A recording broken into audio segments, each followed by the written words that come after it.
പൂരങ്ങളുടെ പൂരമായ തൃശൂർ പൂരത്തിന് വിളംബരം അറിയിച്ചുകൊണ്ട് ആയിരങ്ങളെ സാക്ഷി നിർത്തി നീതലക്കാവ് ഭഗവതി വടക്കുംനാഥ ക്ഷേത്രത്തിന്റെ തെക്കേ ഗോപുര നട തുറന്നു.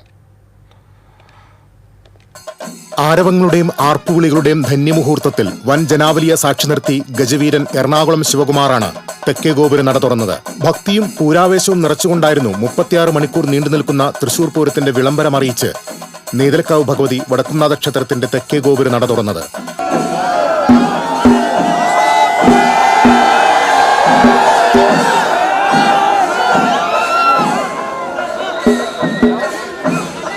പൂരദിവസം ആദ്യം ക്ഷേത്രത്തിലേക്ക് പ്രവേശിക്കുന്ന കണിമംഗലം ശാസ്താവിനും മറ്റ് ദേവീദേവന്മാർക്കും വേണ്ടിയാണ് നീതലക്കാവ് ഭഗവതിയുടെ പൂരത്തലേന്നുള്ള തെക്കേ ഗോപുര നട തുറക്കൽ ചടങ്ങ്.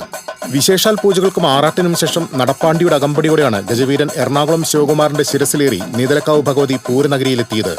തുടർന്ന് മണികണ്ഠനാലിൽ കിഴക്കൂട്ടനിയന്മാരുടെ നേതൃത്വത്തിൽ മേളമരങ്ങേറി.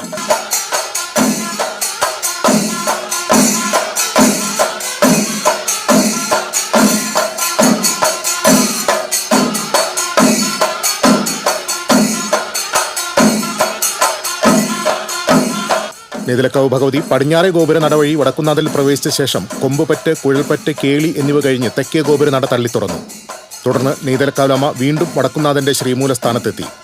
അവിടെയും 1 മണിക്കൂറോളം മേളമരങ്ങേറി. നിലപാട് തറയിൽ നീതലക്കാവിലമ്മ കയറി നിന്നതോടെ മാരാർ 3 തവണ ശംഖ് മുഴക്കി. ഇതോടെ തൃശൂർ പൂരത്തിന് വിളംബരമായി. തെക്കേ ഗോപുര നട തുറക്കൽ ഉൾപ്പെടെയുള്ള ചടങ്ങുകൾ TCV തത്സമയം സംപ്രേഷണം ചെയ്തിരുന്നു. TCV തൃശൂർ.